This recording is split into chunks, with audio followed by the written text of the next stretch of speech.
On the afternoon of July 9th, 1991, in Evansville, Indiana, 27-year-old Lori Sellner was involved in a minor rear-end collision on her way downtown to meet her mother, Tanya Defendahl.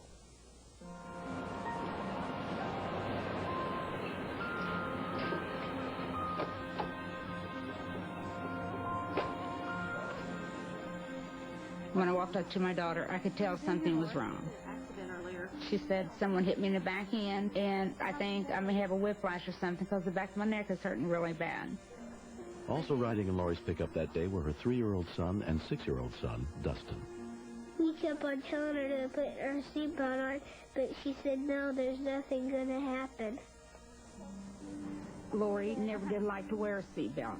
She always made the boys wear one, but she is a little bit uncomfortable with the seatbelt.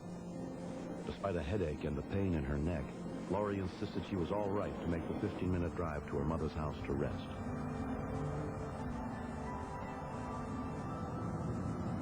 Oh, are you okay? As I followed her, I could tell there was something wrong. She was swaying and she just wasn't driving right.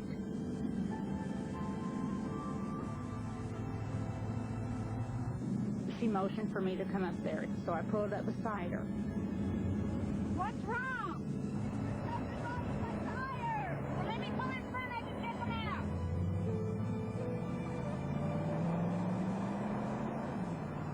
I couldn't see anything wrong.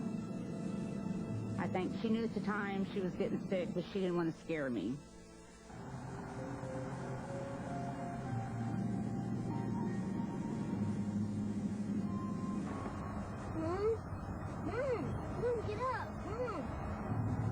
When I look back and I seen her slump over, I said, oh my God, if she didn't get the truck stopped in time, there might have been no hope for all three of them.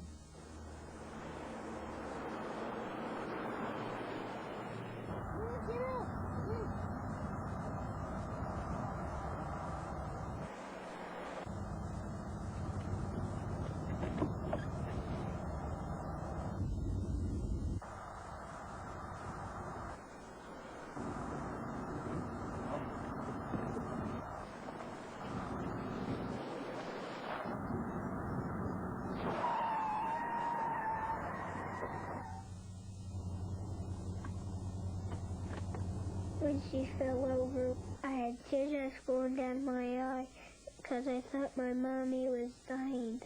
And I knew if I didn't stop the truck, we would be in a real bad accident. It seemed like forever before I could get back there to her. Lori, what's wrong? Dustin was clutched on the floor, holding the brake in. The truck has stopped, Dustin, so can you... She was out, and I started crying. I says, Lori, please wake up, honey. Wake up, Mama's here. I couldn't get any response. I need help! By that time, I was really getting panicked because her lips were turning blue, her hands had turned blue, and her eyes were rolling up in her head.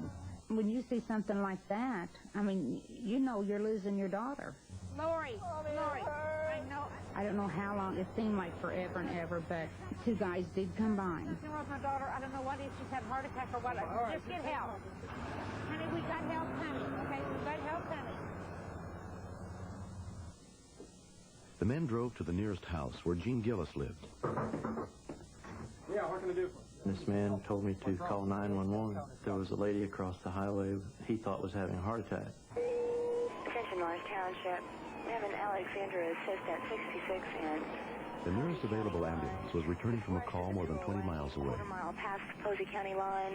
All right, well, we're clear on the run. County line and Highway 66. Gene Gillis drove to the scene to see if he could help. When I drove up, there was two little kids standing at the side of the truck. They were scared and they were crying. Ma'am, what's happening? I don't know. The older woman was very upset, so I told her to gather up the kids and get them off to the side of the highway. What happened, anyway? The older lady had told me that they had had an accident in town, so I just held her in the same position and tried to hold her still then. All right. I'm trying to keep your head still. I was really crying over at the side of the truck because I wanted to see my mommy. Lori, talk to me. She had a hold of the steering wheel, and she was shaking real hard. Come on, give me your hand. I really felt helpless. There wasn't any more I could do for her. I was there, and that was all I could do. That was the worst part it felt for me. It seemed like a lifetime. I just kept looking down the highway and waiting to hear a siren. I was so happy to see them when they got there.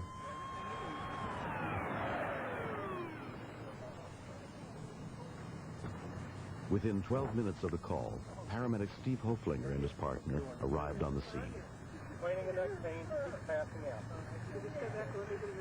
All right, her name's Lori. Anytime you have a patient in an auto accident complaining of neck pain, you have to be extremely careful because one wrong move and you paralyze the patient for life. Lori was hospitalized with whiplash and a concussion and later released. Everyone at the scene was surprised to learn that it was Dustin who had stopped the truck. I had 5 children of my own, and they're all very smart kids, but I just never ran into a 6-year-old child that could do that before. He really did a good job. I was really, really happy to be a part of it. 6-year-old Dustin Selner's whole family is grateful for what he did that day. In their eyes, he will always be a hero. When I first realized and heard everything that Dusty had done, I thought this kid's really level-headed. We might not be here today if he hadn't been so quick and so fast, and he's just a smart boy. I'm proud. If it hadn't been for Dustin in this situation, I might not have had a wife and 2 young boys to carry on with. He's the light of my life, without a doubt. Oh, okay, I'm sorry. J is for? J is for jack-o'-lantern. The moral of the story is always wear your seatbelt. If you're in an accident, stop, get help.